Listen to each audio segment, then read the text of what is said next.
called an early election for the weekend. She was hoping to finally resolve almost a decade of political turbulence. But that appears to have failed, with the country now on the brink of political paralysis. Thousands of polling stations were blocked, potentially preventing millions of voters from casting their ballots. And opposition groups have already resumed anti-government marches in the capital, Bangkok.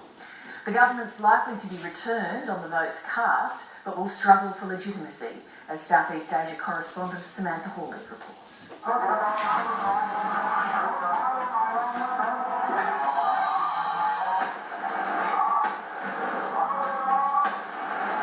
These scenes in downtown Bangkok on the eve of Sunday's election provided a dramatic illustration of the tensions at the heart of politics in Thailand. The ABC crew who filmed this escaped without being injured, but the clash between pro and anti-government groups set the scene for an election plagued by division and unrest.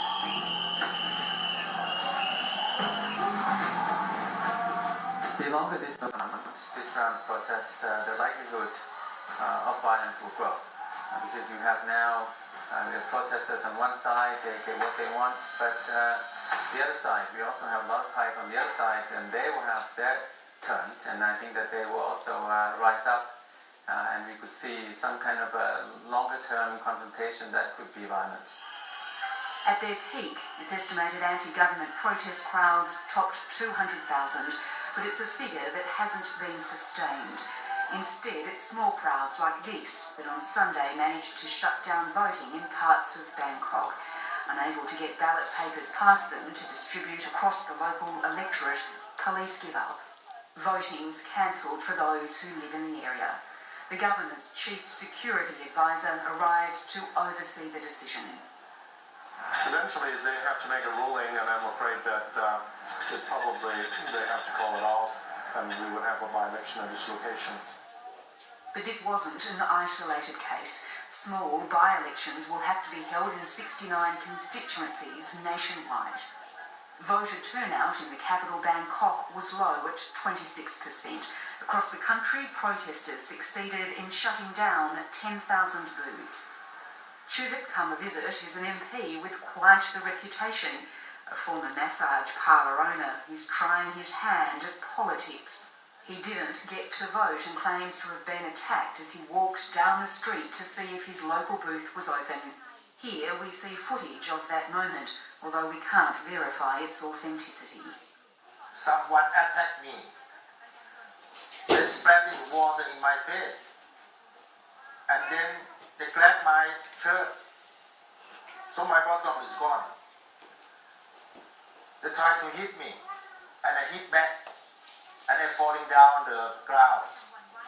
That's what happened in this morning.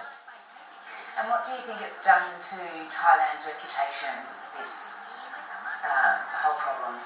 The reputation of Thailand, they're going down. There's nothing left. And the Thai society have to learn. Have to learn what? Have to learn more about the right. Have to learn more about the democracy. But that might be too late.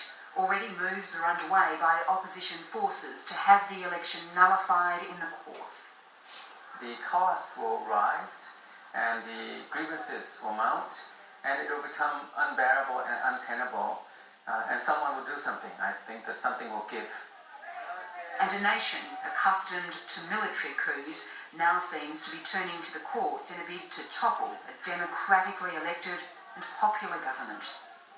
It's a long-term battle ahead for Thailand. It's a time that we've seen now a long-running crisis up and down.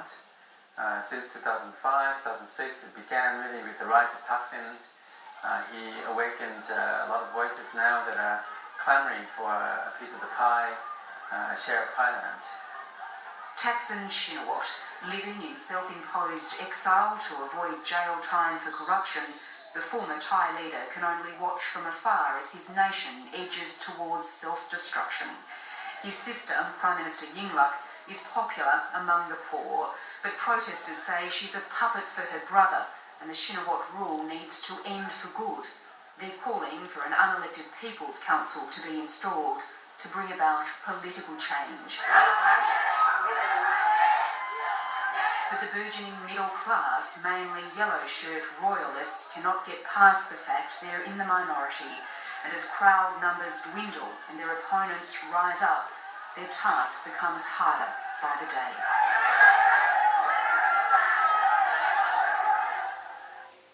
Southeast Asia correspondent Samantha Hawley with that report, and that's the program for